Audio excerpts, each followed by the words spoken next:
Officer ଆହୁରି ମାରନ୍ତୁ ମାରୁ ମାରୁ ମାରିଦେଲେ ଗୋଟାଏ କଥା କହିବି କାଲି ରାତି ପାଖରୁ ସିଦ୍ଧାର୍ଥ ଘରକୁ ଘରକୁ ଫେରିବି ନା ତୁ ତାକୁ ଫେରାର କରି ଯାଇଛୁ?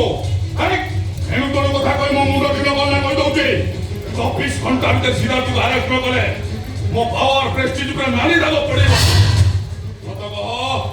ସତ କହ ସିଦ୍ଧାର୍ଥ କୋଉଠି ଅଛି? ଅଫିସର এই হাତରେ বন্ধুবান্ধব কেতে পিলাଙ୍କର ভবিষ্যৎ গড়িছি ସବୁବେଳେ ସମସ୍ତଙ୍କୁ ଗୋଟାଏ କଥା କହି ଆସିଛି ସତ କହିବାକୁ କିଆଁ ଡରିବି ସତ କହି ପଛେ ମଲେ ମରିବି ମୁଁ ସତ କହୁଛି ଅଫିସର କାଲି ରାତି ପାଖରୁ ସିଦ୍ଧାର୍ଥ ଘରକୁ ଫେରିନି। ଆଉ କଣ ସତ କଥା କେମିତି ଆଦାୟ କରାଯାଏ ଏ ଆଇଆଇସି ପ୍ରେମାନନ୍ଦ ପାଲ୍ଟା ସିଂଙ୍କୁ ଭଲ ଭାବରେ ଜଣାଉଛି।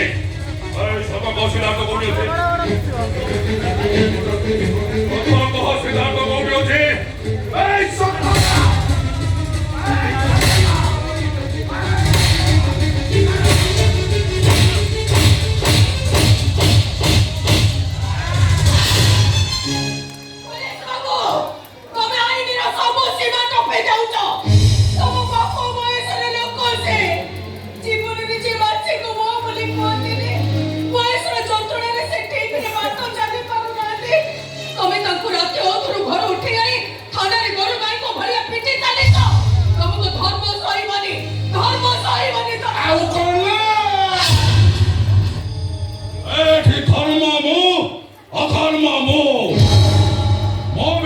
কাহারে পাটি ফিটানি কারণ এই থানাটা মোর এই থানার থানাপতি প্রেম প্রসন্ন পাল্টা Singh is equal to Premananda পাল্টা সিং।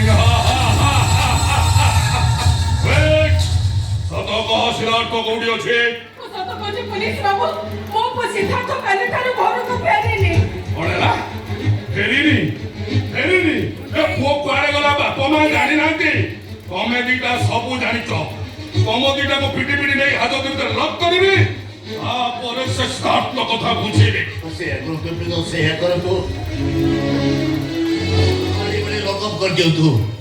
ହେ ମାଳତୀ ଆମ ସାନ ପୁଅ ସୁରଜ ଏମିତି ଗୋଟେ କାମ କଲା ମୁଁ ତାକୁ ଘରୁ ବାହାର କରିଦେଲି ସୁଧି ହେଇଗଲି ଆଉ ଏଠି ବଡ ପୁଅ ସିଦ୍ଧାର୍ଥ ଏମିତି ଗୋଟେ କାମ କରୁଛି ତା ମୁହଁ ଚାହିଁବାକୁ ମତେ ଘୃଣା ଲାଗୁଛି। କି ପୁଅ ମାନେ ଯିଏ ବାପ